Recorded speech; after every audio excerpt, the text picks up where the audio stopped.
Get in, Sam. Howdy, Gossett. Hey, hey, hey. Let's give me this, like, entrance. How you doing, Colton? Hey, I'm doing great. You know what? We're gonna go see a movie. We are gonna Go see a cinema film. Yeah, an old film in the old multiplex. We're gonna go see a Golden Lion winner. Yeah. Oh.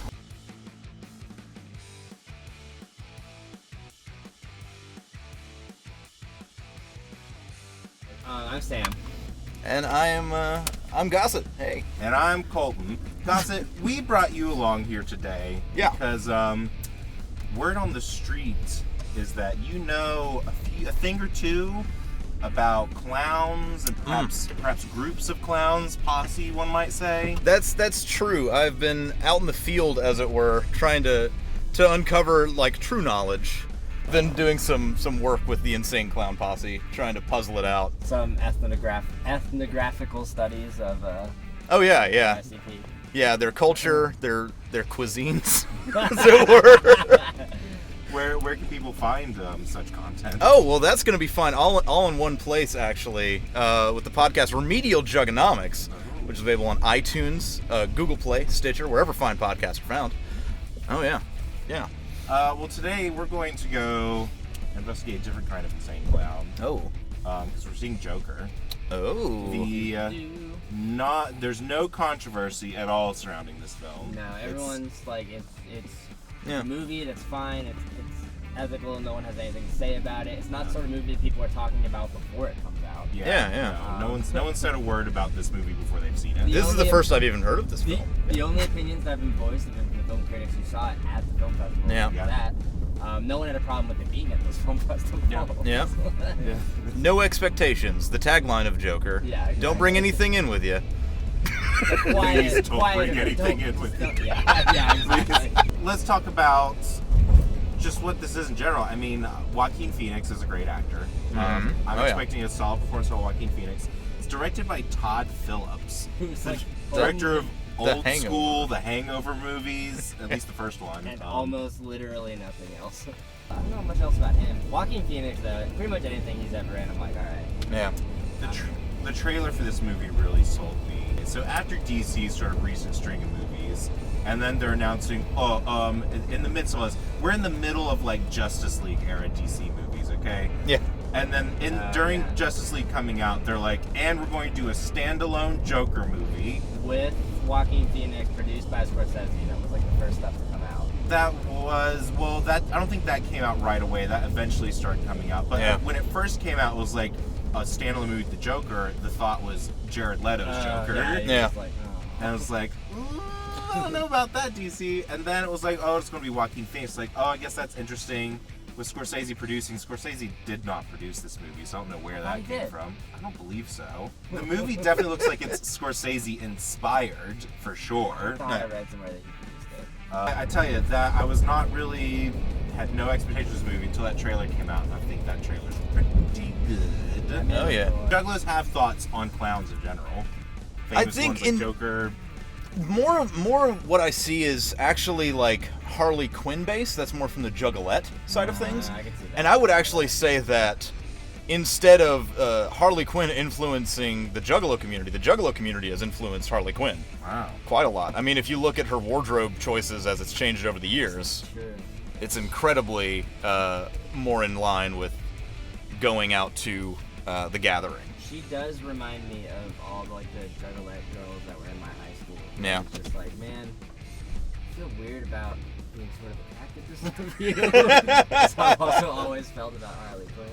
I'm definitely friends with a lot. You knew Juggalos in middle. I've never known a Juggalo. I've known many Juggalos. Ali Sanchez, Zach, who apparently had a really big penis and was huge. Just put them on. Okay.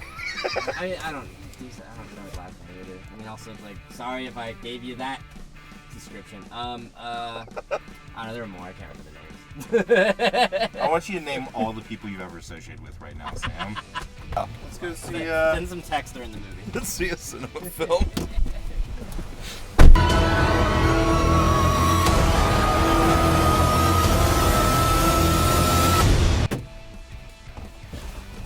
All right, cool.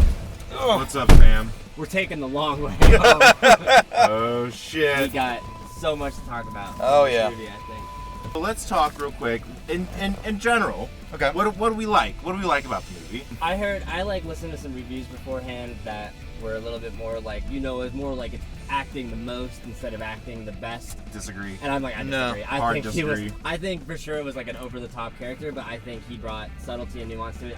Whatever issues I have with the movie and like thoughts are all about the script, but in terms of just direction and especially cinematography, holy shit, dude, that was the best shot movie this year. Really, really, really well directed. I feel like they captured the sort of style of film that they're going after, that sort of 70s style. I thought they captured it really well. I thought they paid really well homage to it. And I mean, even in the way it was shot, there's lots of things like, man, this could have came out in that time period. Right. It's just in, that crisp, 2019 digital look. Yeah. It might not even been digital. I don't know, actually. So I really felt like in terms of where I felt like this movie really succeeded was in terms of being just like a look at someone's individualistic reasons for becoming like evil and stuff. And I definitely think there's like things in the script in terms of like in reality it's like maybe not the best way to portray mental illness and stuff like that, because people with mental illnesses are very rarely actually violent or ever do those sort of things. And also just like the fact that all of his violence was in some ways like really kind of justified. Yeah. Maybe up until like the last one, I wish there was examples of not having it. But independent of that, like in some ways, I wish maybe the movie would have deviated, especially towards the ending. I think it would have made the third act stronger. Where because the whole time it's like the way the movie views the character is the way the character views the character. Yeah. And I wish at some point that would have deviated a little bit, where we in the movie stopped quite seeing him as more or less justified in his ending. That's my biggest critique. Yeah. Right. Yeah. And it's like I get kind of why they did that, but there were just like little choices they made that. I wish things would have changed. And I don't know, we need to get into spoilers before we can go like too much else. Yeah. We're gonna have a long spoiler section. I feel like I just googled something that was like they definitely based a lot of the story off of, but there's a lot of key differences to the real life one. But there's two acts in the movie I thought were just like awesome. I thought especially like the first act establishing like his world and all that sort of stuff was like nuts. I thought it was so good. Yeah. And then it fell apart at the end, but not to the point that I ever like disliked it. Right. Like to the point that I was like, That's totally how it feels. Like the third act, the third act took it in some directions, made some statements that I'm like, I don't know. You're kind of losing me a little bit in this. Yeah. Right.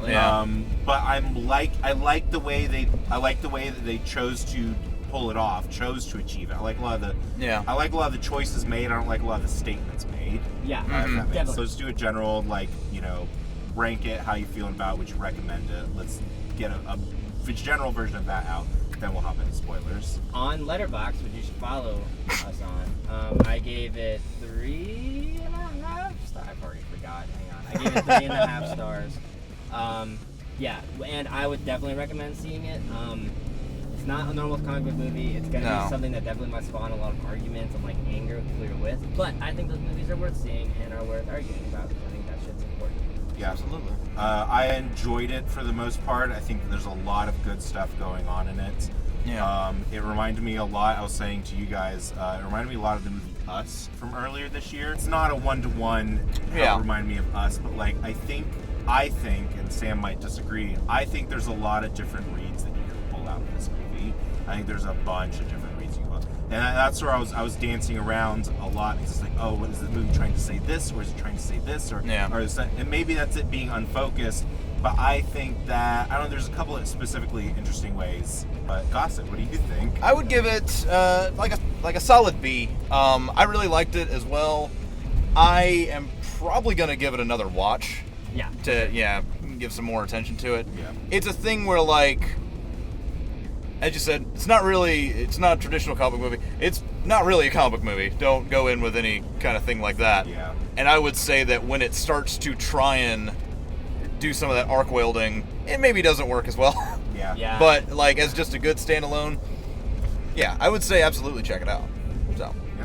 Right. So having someone have a mental illness, go through all this stuff, and then do violence in a way that totally feels kind of justified, it's potentially problematic, because you're speaking to anyone else that might be violent, that they have a reason for it and they're actually going to be justified in that idolized. dude, I totally see what you're saying. Yeah. I can't agree. Yeah. Like, wow. Oh, To me, this movie was about, and I thought, okay, so there's sort of a twist that comes about halfway through the movie regarding who his parents are. Yeah. And they play it for a while. It's like, oh, I mean, we're in spoilers. So it's like they play it for a while. It's like, oh, Thomas Wayne is his father. Yeah. And then it comes back and it's like Thomas Wayne's like, no, that's not true. Your mother was crazy. And we had her, and she was institutionalized and all this sort of stuff, and I'm not your father. And I think what's beautiful about that is it doesn't matter who's right or who's wrong, because to me it's He's still the victim either way. he's the victim. Yeah, but to me it still comes to the same theme. And to me, this was a movie that was about.